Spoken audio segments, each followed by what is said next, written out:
के साथ। जी हां, बड़ी खबर गुरुग्राम से सामने आ रही है, जहां मिठाई व्यापारी से 50 लाख की रंगदारी मांगी गई है। तो व्यापारी से व्हाट्सएप कॉल पर यह रंगदारी मांगी गई है। रोहित खोड़ के नाम से रंगदारी मांगी गई है।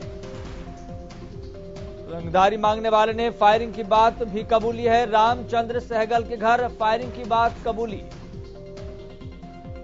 बड़ी जानकारी हम आपको बता रहे हैं। सुबह की बड़ी खबर गुरुग्राम से सामने आ रही है, जहां मिठाई व्यापारी से 50 लाख की रंगदारी मांगी गई है। व्यापारी से व्हाट्सएप कॉल पर यह रंगदारी मांगी गई है। रोहित खोड़ के नाम से रंगदारी मांगी गई है और रंगदारी मांगने वाले ने फायरिंग की बात भी कबूली है।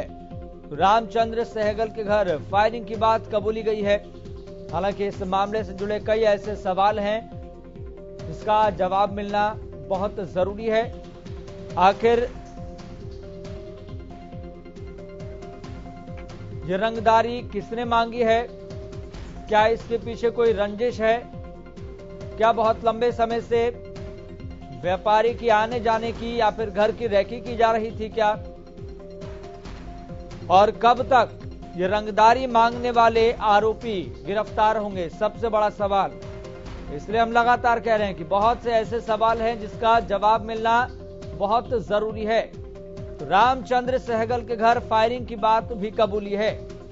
तो गुरुग्राम से बड़ी जानकारी है, जहां पर मिठाई व्यापारी से 50 लाख की रंगदारी मांगी गई है।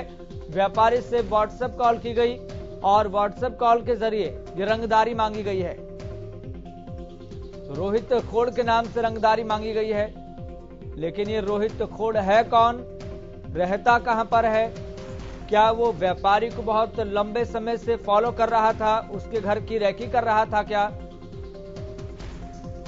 गुरुग्राम से हमारे ब्यूरो चीफ नीरज जुड़ गए हैं ज्यादा जानकारी के साथ। नीरज, फिलहाल ये पूरा मामला क्या है और अभी तक क्या क्या खुलासा अभी तक इस मामले में हुआ है?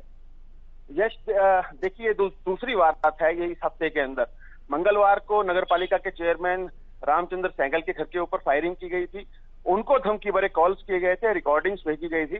और अब ये मिठाई व्यापारी हैं पटौदी के, इनको भी कल 12:30 बजे के करीब एक फोन कॉल आता है।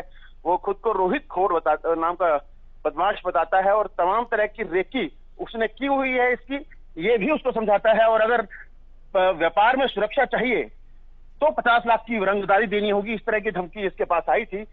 हालांकि अब बड़ा सवाल ये भी है यश की कौन सेवा और सुरक्षा देगा इन व्यापारियों को, यह भी एक बड़ा सवाल जरूर बना हुआ है। क्योंकि बदमाश तो खुद फोन कर ये कह रहे हैं कि अगर आपको सुरक्षा चाहिए तो हमें 50 लाख रुपए दीजिए।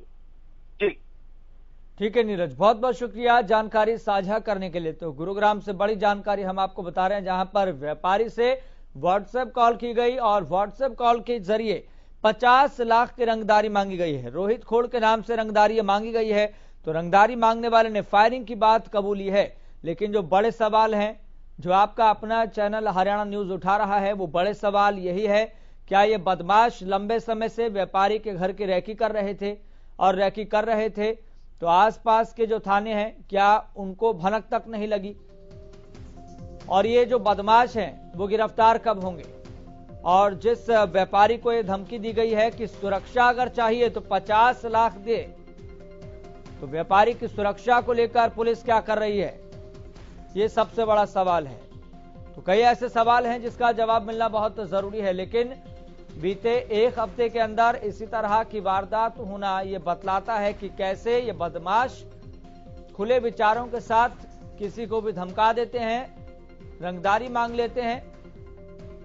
उन पर कानून का कोई डर दिखाई नहीं देता, प्रशासन का कोई डर दिखाई नहीं देता।